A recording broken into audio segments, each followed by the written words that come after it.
Well, thank you, Chairman McGovern, for your leadership on transnational repression.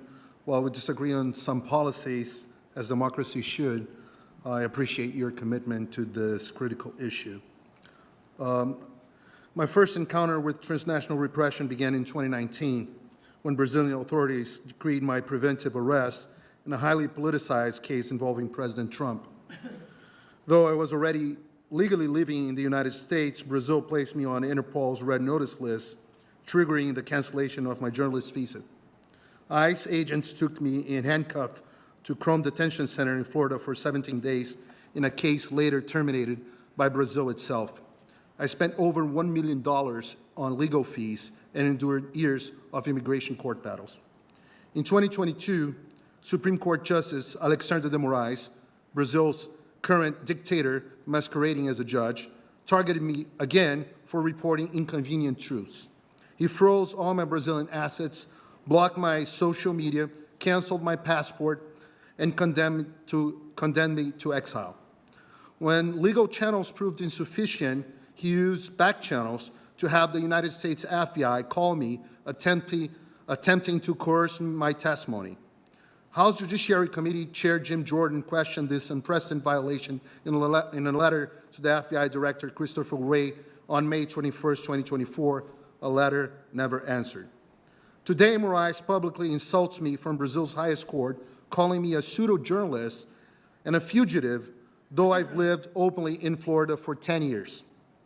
He claims there is a secret arrest warrant against me, and I cannot defend myself because I have not been formally charged, and that I don't even know if I've been placed on Interpol's list again.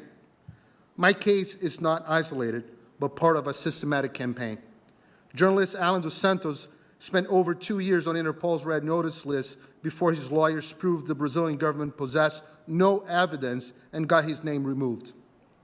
When the Biden administration denied his extradition, stating that his conduct wasn't criminal in the United States, leaked dialogues revealed Moraes' judicial advisors discussing the possibility of sending operatives to kidnap Allen from U.S. soil and clandestinely transport him to Brazil.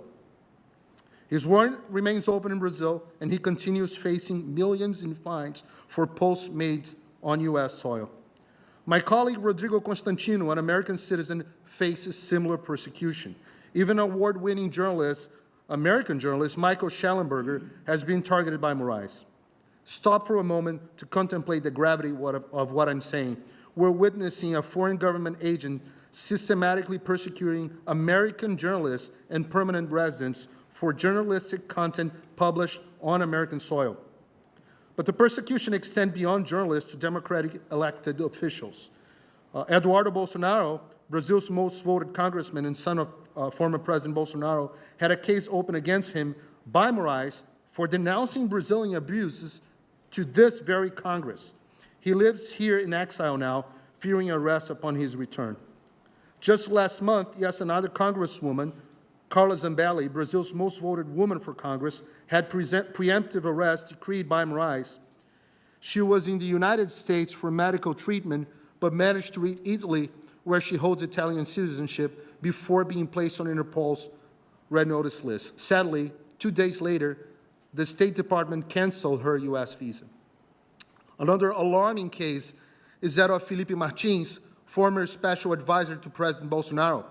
U.S. Customs and Border Protection systems falsely showed Martins had entered the United States when he was actually under surveillance in Brazil. This fabricated entry was used by Moraes to justify his 6 months imprisonment without charges.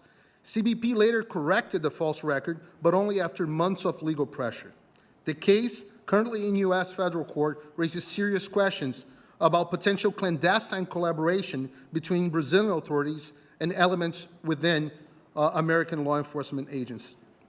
Even humble citizens are unsafe.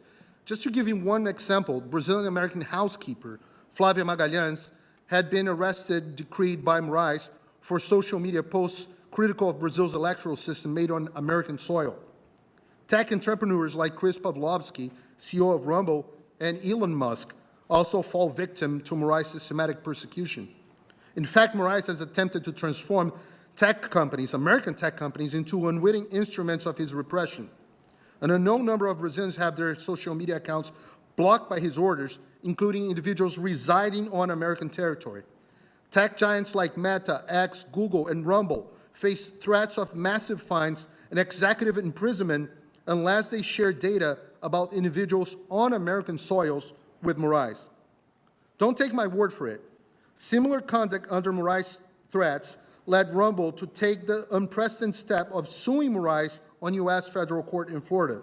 On February 25, 2025, U.S. federal judge Mary Scriven ruled that Moraes' orders were unenforceable in the United States and prohibited anyone from attempting to enforce them. Moraes' response was swift and vindictive.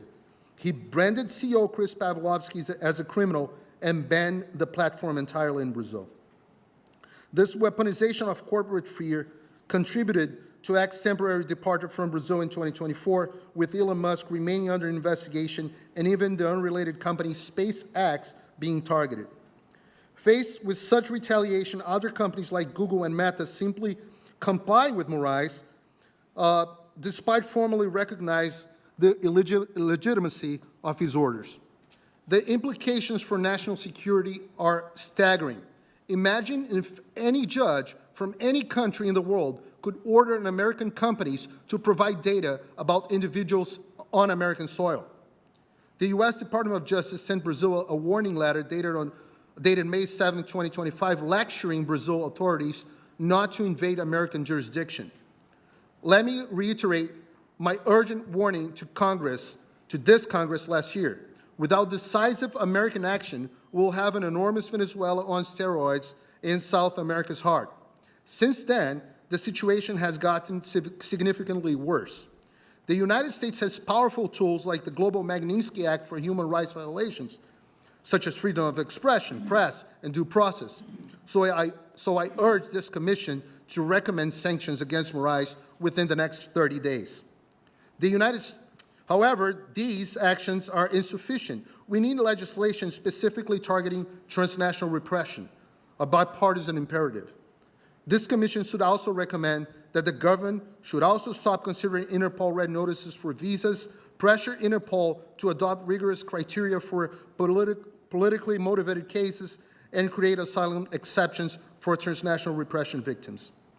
When foreign courts override First Amendment, when U.S. citizens are silenced on American speech, when our systems are manipulated against dissidents, we face an assault on American sovereignty and constitutional democracy itself. Thank you for your attention on this critical matter. I welcome your questions. Well, thank you very much.